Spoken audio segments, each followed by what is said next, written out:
कैलाश गिरी विराजे शंकर, जटा में गंग बहाए, भक्तों के संकट हरे सदा, नाम जो शिव का गाए।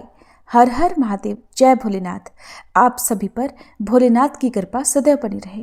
प्रिय श्रोताओं, आज सोमवार का दिन है, तो आज आप सुनने वाले हैं सोमवार व्रत की संपूर्ण कथा।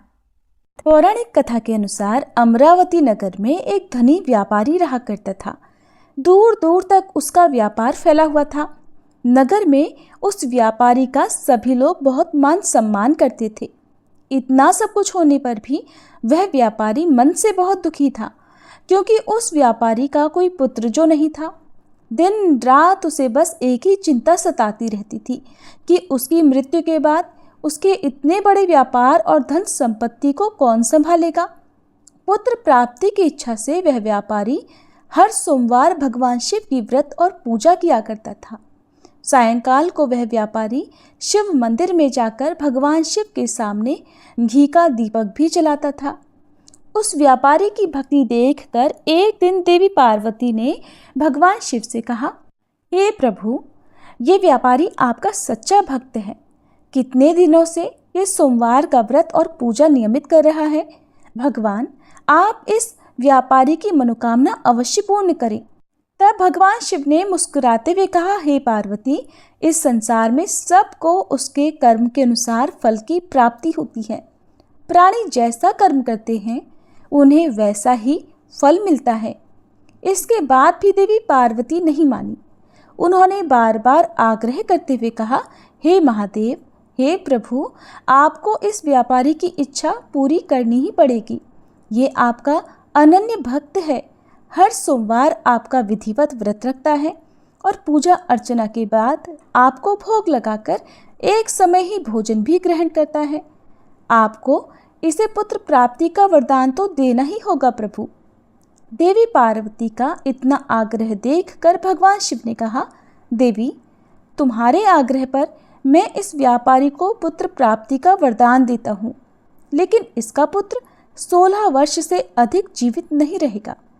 उसी रात भगवान शिव ने स्वप्न में उस व्यापारी को दर्शन देकर उसे पुत्र प्राप्ति का वरदान दिया और उसके पुत्र के 16 वर्ष तक जीवित रहने की बात भी बताई। भगवान के वरदान से उस व्यापारी को खुशी तो हुई, लेकिन पुत्र की अल्पायु की चिंता ने उस खुशी को नष्ट कर दिया। व्यापारी अब भी पहले की तरह सोमवार का विधिवत व्रत करता रहा। कुछ महीने पश्चात उसके घर एक बहुत ही सुंदर पुत्र उत्पन्न हुआ। पुत्र जन्म से व्यापारी के घर में खुशियां भर गई। बहुत धूमधाम से पुत्र जन्म का समारोह मनाया गया। व्यापारी को पुत्र जन्म की अधिक खुशी नहीं हुई, क्योंकि उसे पुत्र की अल्पायु के रहस्य का पता था, लेकिन ये रहस्य घर में किसी और को मालूम नहीं था। विद्वान ब्राह्मणों ने उस पुत्र का नाम अमर रखा। जब अमर 12 वर्ष का हुआ तो शिक्षा के लिए उसे वाराणसी भेजने का निश्चय किया गया।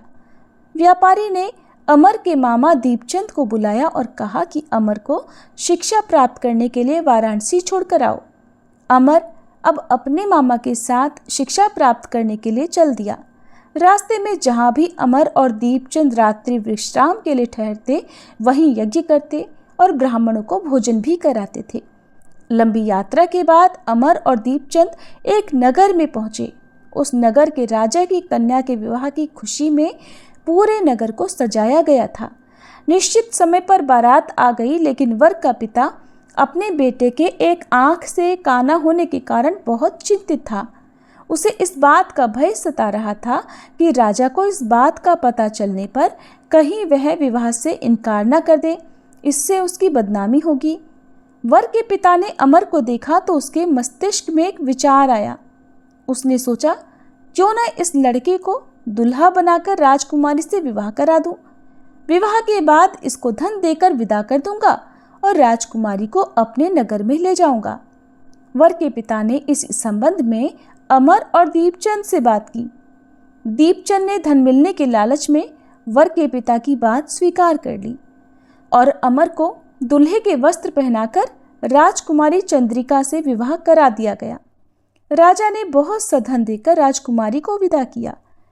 अमर जब लौट रहा था तो सच नहीं छिपा सका और उसने राजकुमारी के दुपट्टे पर लिख दिया, राजकुमारी चंद्रिका, तुम्हारा विवाह तो मेरे साथ हुआ था। मैं तो वाराणसी में शिक्षा प्राप्त करने जा रहा हूँ। अब तुम्हें जिस नवयुवक की पत्नी बनना पड़ेगा वह कान्हा है। जब राजकुमारी ने अपने दुपट्टे पर लिखा हुआ पढ़ा तो उसने काने लड़के के साथ जाने से इनकार कर दिया। राजा ने सब बातें जानकर राजकुमारी को महल में रख लिया। उधर अमर अपने मामा दीपचंद के साथ वाराणसी पहुंच गया। अमर ने गुरुकुल में पढ़ना प्रारंभ कर दिया। जब अमर की आयु 16 वर्ष की हुई तो उसने एक यज्ञ किया। यज्ञ की समाप्ति पर ब्राह्मणों को भोजन कराया और खूब अन्न वस्त्र दान किए। रात को अमर अपने शयन कक्ष में सो गया। शिवजी के वरदान के अनुसार शयनावस्था में ही अमर के प्राण पखेरु उड़ गए। सूर्योदय पर मामा अमर को मृत देखकर रोने पीटने लगा।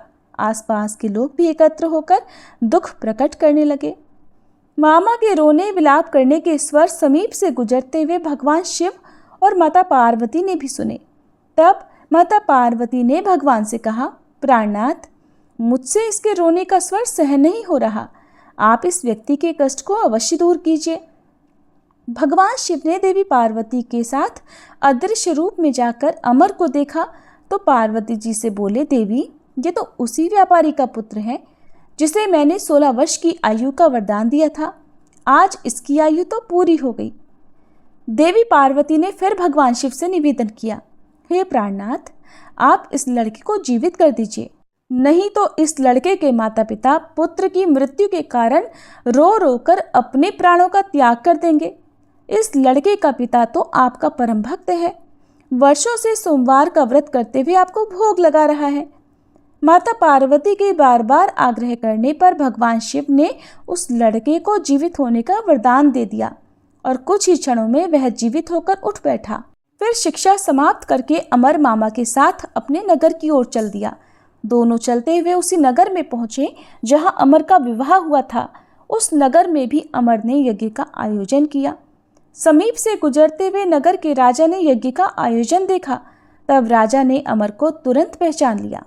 यज्ञ समाप्त होने पर राजा अमर और उसके मामा को महल में ले गया और कुछ दिन उन्हें महल में रखकर बहुत सारा धन वस्त्र देकर राजकुमारी के साथ विदा कर दिया।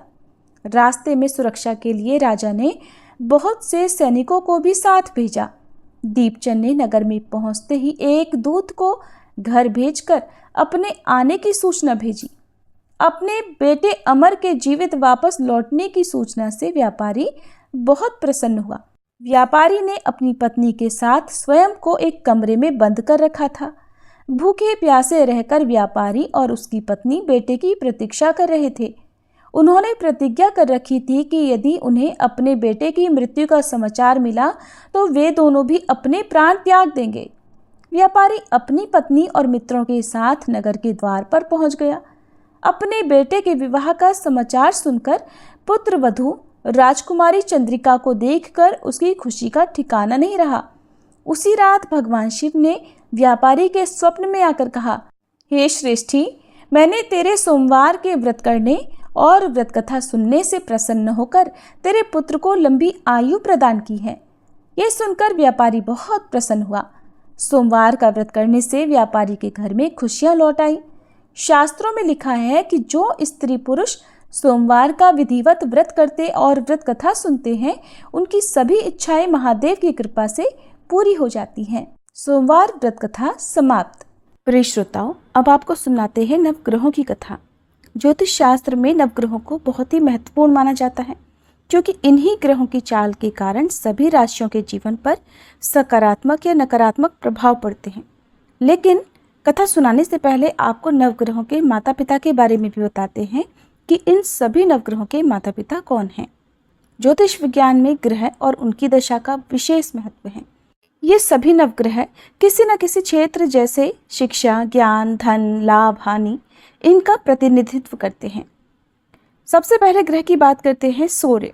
सूर्य देव के पिता का नाम कश्यप है और इनकी माता अदिति हैं। पंच देवताओं में सूर्य देव का विशेष महत्व है। इनकी 2 पत्नियां हैं जिनका नाम संध्या और छाया है। शनिदेव भगवान सूर्य के पुत्र हैं और यमराज और देवी यमुना भी इनकी संतान हैं। दूसरे ग्रह हैं चंद्र ग्रह। चंद्रदेव महर्षि अत्रि के पुत्र हैं और उनकी माता का नाम अनुसुईया है। शास्त्रों के अनुसार चंद्रदेव की 27 पत्नियां हैं जो 27 नक्षत्रों का प्रतिनिधित्व करती हैं। चंद्रदेव बुध ग्रह के पिता हैं। तीसरे ग्रह है मंगल ग्रह। शास्त्रों में बताया गया है कि मंगल देव के पिता भगवान शिव हैं और भूदेवी इनकी माता हैं। मंगल पूरी तरह से ब्रह्मचारी है। मांगलिक दोष का संबंध भी इन्हीं ग्रह से होता है। चौथे ग्रह है बुध ग्रह। बुध देव के पिता चंद्र और देवी तारा इनकी माता का नाम है। बुध देव को समस्त वेद और शास्त्रों का ज्ञान देवगुरु बृहस्पति से प्राप्त हुआ था और इनकी पत्नी का नाम इला है। चंद्र वंश का प्रारंभ भी इन्हीं से हुआ था। चौथे ग्रह हैं बृहस्पति। देवगुरु बृहस्पति के पिता महर्षि अंगिरस हैं। स्वरूपा इनकी माता का नाम है और इनकी पत्नी का नाम तारा है। महाभारत काल में मुख्य भूमिका निभाने वाले गुरु द्रोणाचार्य इनके पौत्र माने जाते हैं। शास्त्रों में इन्हें देवताओं का गुरु भी बताया गया है। पांचवें ग्रह हैं शुक्र ग्रह। शुक्र देव के पिता भृगु ऋषि हैं और काव्य माता इनकी माता का नाम है। इन्हें कठिन तप के कारण भगवान शिव से मृत संजीवनी विद्या प्राप्त हुई थी। इनकी पत्नी का नाम जयंती है, जिन्हें देवराज इंद्र की पुत्री के रूप में जाना जाता है। छठे ग्रह है शनि ग्रह। शनिदेव भगवान सूर्य के पुत्र हैं और इनकी माता का नाम छाया है। लेकिन शनि का स्वभाव अपने पिता के गुणों से बिल्कुल विपरीत है। शनिदेव कर्मों के अनुसार फल प्रदान करते हैं और इनकी पत्नी का नाम धामिनी है। सातवें ग्रह हैं सातवें आठवें ग्रह के रूप में राहु और केतु को जाना जाता है, जो कि समुद्र मंथन के समय तक अमृत पान करने से पहले तक स्वर भानु था, जिसके पिता का नाम विप्रचित्त है और माता का नाम सिंहिका है। राहु की 2 पत्नियां हैं जिनका नाम नागवल्ली और नागकणी है। इनका वाहन काले अश्वों वाला रथ है। वहीं स्वर भानु दैत्य के धड़ से केतु उत्पन्न हुए थे जिनका वाहन चील है। ये तो था सभी नवग्रहों का परिचय। अब सुनिए नवग्रहों की कहानी। एक बार की बात है, किसी गांव में एक भाई बहन रहते थे। बहन का विवाह हो चुका था, तो एक दिन भाई अपनी बहन से मिलने के लिए उसकी ससुराल जा रहा था। रास्ते में भाई को एक सांप मिला और कहने लगा, मैं तुझे डसूंगा। भाई बोला, हे नाग देवता, मैंने ऐसा कौन सा अपराध किया है जो आप मुझे डसोगे? मैं तो अपने माँ बाप का एक ही पुत्र हूँ, बहन का एक ही भाई हूँ। मेरी पत्नी और मेरे बच्चे घर पर मेरा इंतज़ार कर रहे हैं। आप मुझे क्यों डसना चाहते हो? तब वह सांप बोला, तुम्हारे 9 ग्रहों की दशा लगी है, इसलिए मैं तुम्हें डस लूँगा। जब सांप किसी भी तरह राजी नहीं हुआ तो वह बोला कि ठीक है, मैं अपनी बहन के घर उससे मिलने जा रहा हूँ। जब मैं वापस आऊँगा तब तुम मुझे डस लेना। सांप बोला, क्या पता तुम वापस आते समय इस रास्ते से आओ या ना आओ, मैं तो तुम्हें अभी डसूंगा। तब वह लड़का बोला कि ठीक है, तुम ऐसा करो, मेरे इस थैले में बैठ जाओ। जब मैं अपनी बहन से मिलकर वापस आऊँगा तब तुम मुझे डस लेना। सांप ने उसकी बात मान ली और थैले में बैठ गया। लड़के ने ऊपर से बेलपत्र ढक दिए ताकि वह किसी को दिखाई ना दे और फिर अपनी बहन के घर पहुंच गया। बहन उस समय 9 ग्रहों की कहानी कह रही थी। उसने भाई को आया हुआ देखकर भाई से कहा कि भाई तुम बैठो, मैं पहले 9 ग्रहों की कहानी कह लूँ। तुम बैठो और मेरी कहानी भी सुनो। बहन ने कहानी कही, भाई ने कहानी सुनी। जीवों की, जानवर की, हाथी की, घोड़े की, कुत्ते की, बिल्ली की, भाई की, बहन की, घर के धनी की, बेटी जवाई की, देवरानी जिठानी की, सास ससुर की, संग की, सहेली की, सबके ग्रह शांत हो जाएं। घर चले 8 पग, आदमी चले 4 पग, सांप बिच्छू भंवरे सब आग में जले। ऐसे भाई को कहानी सुनाकर बहन खड़ी हो गई और भाई के पास रखे थैले को देखकर भाई से बोली, भाई थैले में क्या लाए हो? इससे पहले कि भाई कुछ कहता, उसने वह थैला उठाया और घर के अंदर ले गई। थैला खोलकर देखा तो बेलपत्र, केले और संतरे बन गए और सांप एक चमचमाता हुआ हार बन गया। जब हार पहनकर वह बहन बाहर आई तो बहन के गले में चमचमाता हार देखकर भाई बोला, बहन इतना कीमती हार तुम कहाँ से लाई हो? बहन बोली, भाई तुम ही तो लाए हो मेरे लिए। थैले में केले और संतरे के साथ हार भी तो था। भाई ने सुना तो हैरान रह गया और बोला, बहन उसमें हार नहीं बल्कि मेरी मृत्यु का सामान था। ऐसा कहकर उसने सारी बात अपनी बहन को बताई और फिर कहने लगा कि बहन ये तेरे ही 9 ग्रहों की कहानी का प्रभाव है। जो वह सांप हार बन गया, अब ये हार तू ही रख ले।